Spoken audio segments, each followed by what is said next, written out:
Hey everybody, and thanks for listening to the 15 Minutes With podcast. My name is Joe Tommaso. 15 Minutes With has recently been featured in the New York Times, the New York Post, and several other media platforms. Our show goes into jails and prisons across the country, and we talk to inmates, some of them high profile, and some just your regular Joes and Janes. 15 Minutes With is different than a lot of the other prison channels out there because the people we talk to are still behind prison walls. Unlike corporate shows like Lockup and others, our shows are unscripted.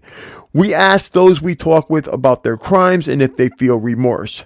We ask them about life in general on the inside. If you like this show, please click the like and subscribe buttons. If you want to get notified when we drop new content, hit the notification button as well. If you'd like to help me keep this show going and would like to see it get better, in fact, I just currently purchased a bunch of new cameras so we can actually go inside and film these guys. Please donate to paypal.me/Joe Tommaso. Again, that's paypal.me/JoeTomaso. If you have any comments or suggestions or would like to see us interview someone in particular, you can email us at insidetherazorwire@gmail.com. Again, that email is insidetherazorwire@gmail.com. Or you can snail mail me at P.O. Box 162, West Haven, Connecticut. Again, that snail mail address is P.O. Box 162, West Haven, Connecticut 06516. Jail or prison can be a scary place. It can outright be dangerous as well. In 1980, President Jimmy Carter signed the Mental Health Systems Act, which provided grants to community mental health centers. In 1981, President Ronald Reagan and Congress actually repealed most of that law. In doing so, we saw our homeless rates rise. We also saw the floodgates open and many individuals who would have been institutionalized in mental health facilities instead found themselves in jail and then prison. The Department of Corrections in many states were forced to expand and build additional facilities. Former patients were now inmates and pumped full of drugs like Melril and Thorazine because correctional staff lacked the training and the tools to manage them. Add to that the war on drugs and individuals being sentenced to longer prison terms. We had people being sent to prisons designed to hold 600 people, now holding 12 or 1,300. It was a recipe for disaster. In December of 2018, President Trump signed the First Step Act, and the Federal Bureau of Prisons released over 3,000 prisoners. 1,691 sentences were also shortened. That may have helped reduce overcrowding, but did nothing to help those serving time with mental health issues. Current statistics show 30% of prisoners and 44% of jail inmates have some kind of mental health problem. Many people think that prisoners get first-rate medical care as well as mental health treatment. That is far from the case. The state of California is currently under a court mandate, and outside sources were called in because so many inmates were either misdiagnosed, not treated properly, or outright died. Mental health inmates are still placed on heavy-duty meds to control their unpredictable behavior, and as a paramedic, I myself have transported patients who later died from suicide while incarcerated. Tonight I talked with Jeff Garcia, an inmate in California.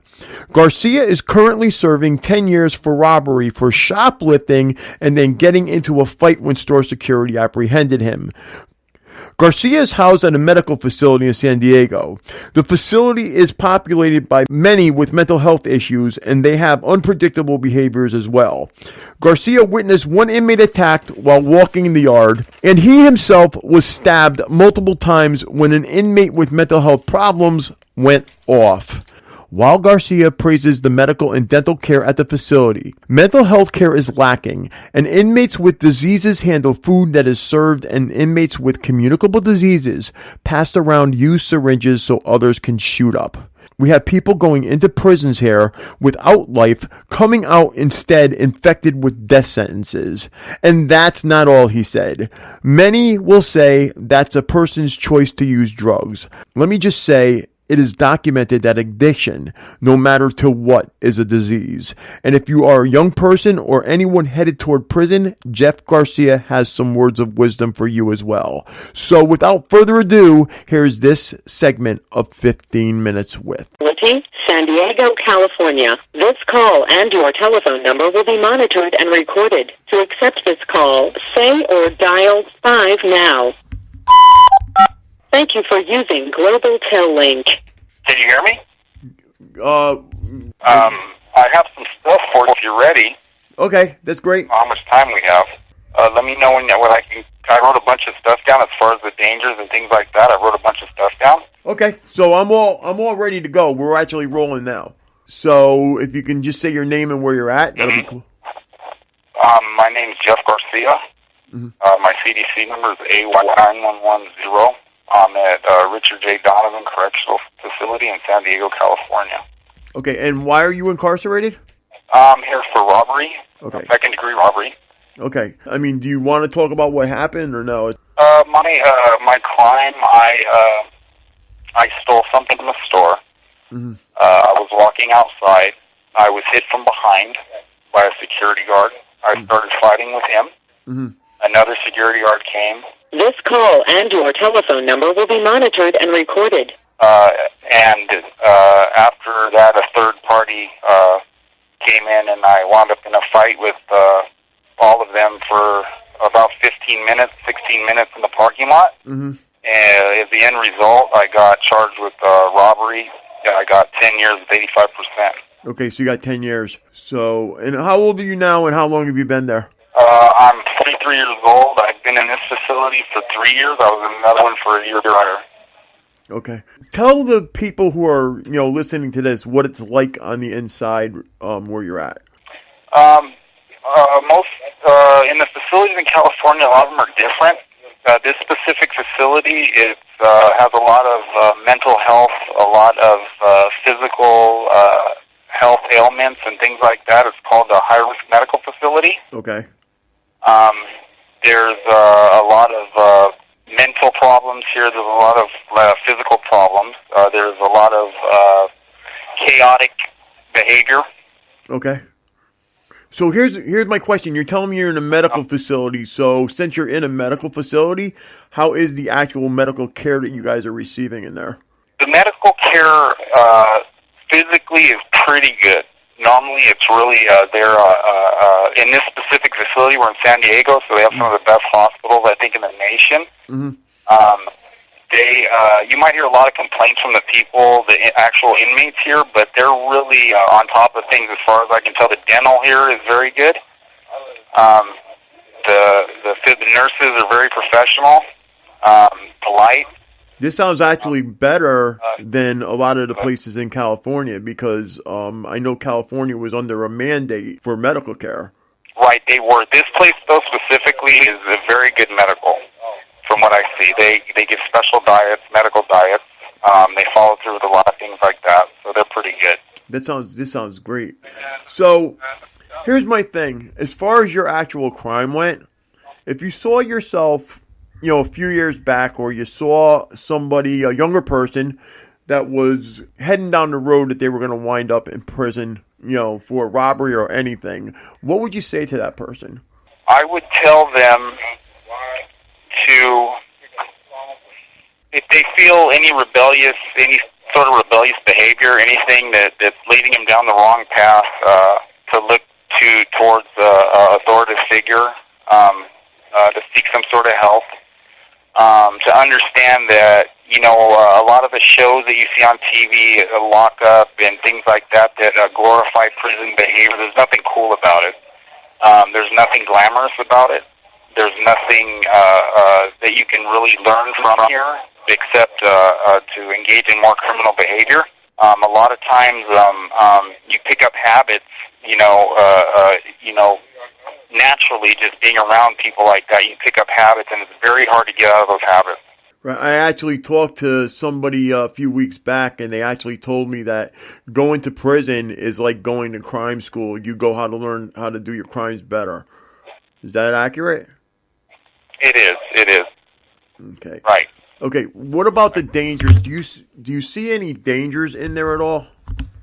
There's a lot of dangers in general. I actually have some stuff already ready for you. I want to elaborate on a little bit. There could be, I said there was a mental, part of a mental health institution here. A lot of strange things can happen. People can get assaulted willy-nilly without it actually happened to me. It happened to a younger guy I was speaking with. I was actually talking to him positively, about the Bible. I'm a Christian. Right. Things like that for about 4 laps, which with 4 laps in this track is a little over a mile and a half. And I stopped for water, and he kept walking. As he kept walking, just a half a lap more, he walked around to the program area where they have different facilities, medical, program office, and a gym. And a guy walked out and just started attacking him for no reason. Wow. He wound up getting in trouble for that also. So he wound up with a write-up which is called a 115. He lost credit behind that, and he was just attacked willy-nilly. So he was the victim, and it was more like you had a fight, so you're both in trouble. Well, he tried to defend himself. Okay. And they both. You're right. He got in trouble also. An incident with me specifically, which is another strange one, on March 22nd of last year. I was actually in the beginning. The guy comes into the next cell next door to me.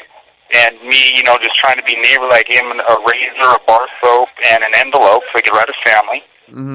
I don't know, I'm going to say 5 or 6 months later, on March 22nd, I'm in line for breakfast, and he actually walks up behind me, and he stabbed me 4 times with a homemade shank, twice, once underneath, once on the side of the eye. Wow. In the shoulder. And a scratch on my neck for no reason. I can take care of myself physically, so that was something that I was lucky that he wasn't more calm and focused when he assaulted me. It could have been a lot worse. I think it could have been a lot worse. Yeah, but it was, if he knew what he was doing, he could have really done some damage, man. That was for no reason. There's also other aspects of it. There's there's a lot of people that have diseases here. A lot of people hang out in groups. A group might get together and drink homemade alcohol, Pruno. Right. And they're amongst what they think their friends are. Their friends. So the guy who makes it, he's grating up fruit, apples, and stuff like that, and he might not, be careful with what he's doing. He'll cut his hand. Right. He'll bleed into the mixture, come out, and share it with everybody. And he doesn't tell them he bled into this juice that he made, Right. So it's sharing it with all these guys, and they're drinking his blood, That's crazy. Okay, there's another, there was actually people known here to be HIV positive, who were, sharing needles with each other on the yard. Actually, I want to ask you, let me interrupt you for a second. They were sharing needles on the yard, so, the listeners need to know that there is an amount of drugs that do get into the facilities, and in this case, what Jeff's trying to tell you is there was an incident where needles for intravenous drug use were actually being used. Okay, go ahead, Jeff.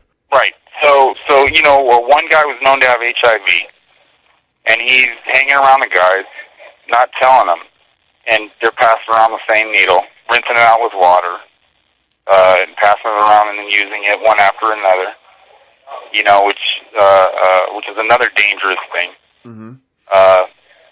Some of the guys that work in the kitchen have communicable diseases, and they're handling the food. I worked in the kitchen for over a year, and a lot of times you see improper stuff. Somebody might drop something on the floor, a piece of meat or something, and, they'll have no qualms about picking it back up and setting it on the tray and serving it. Let me ask you a question about the food there as well, because I've been told this by other inmates at other facilities.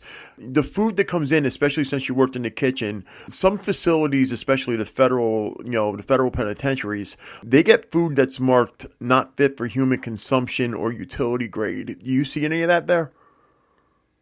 Right. I'm sure. I don't know if it is or not. I know for example, utility grade meat. The cows that come from, it's like, a malnourished looking cow. The meat's very lean, but there's no fat on the meat, so there's no flavor. Right. and that's normal. I think as far as price wise, what they'll buy, what they'll purchase to pass out and to feed everybody. Right, because I believe I don't know what California is. I don't know what California is, but Connecticut, where I'm from, I think it's $1.16 per inmate per day to feed them, which is crazy. You can't feed anybody off of that. Right. I mean, you're talking in bulk, so I think probably here it might be, if we're lucky, maybe $2 a day, maybe $3. Wow. So, food-wise, the food's pretty poor. So, nutrition. I exercise a lot, so I have to get extra calories in. And the food's very poor. It's not substantial at all. Well, that was my next question I was going to ask you. I mean, we already know that the food quality is poor. What about the actual amount of food you're getting? Are you you're not getting enough to subside? Because my understanding is a lot of you guys are hungry all the time, too. I mean, if you were to eat this... This call and your telephone number will be monitored and recorded. If you were to eat this and nothing more throughout the day, absolutely you would be very hungry.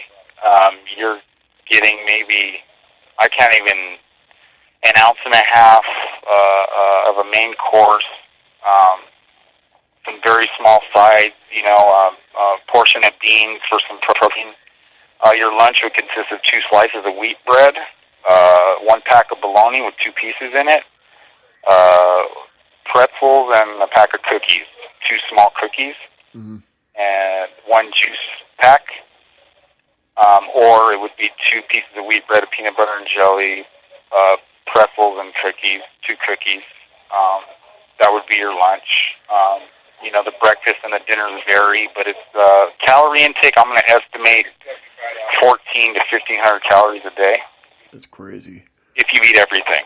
That's crazy. So, 60 seconds remaining. Of course, the call's going to get cut. Oh, I got 60 seconds. Okay, so, to close this call, what would you tell people out there if you wanted to tell them one thing about prison or one thing about getting into prison? What would you say to them? I would say that prison sucks. It's nothing cool about it. There's nobody here that's cool. There's nothing to gain from it. And do the right thing. We all have the ability to do the right thing, make the right choices.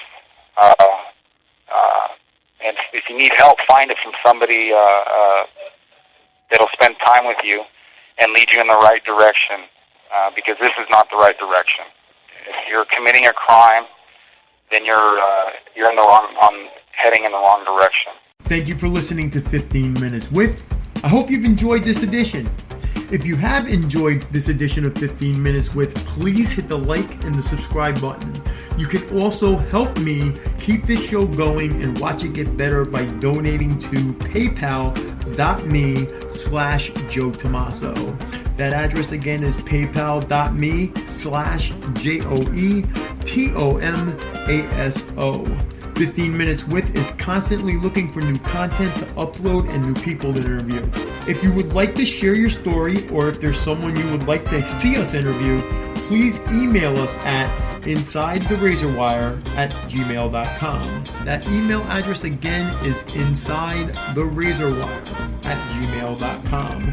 Last but not least, again, if you like to support this channel, please subscribe and hit the like button.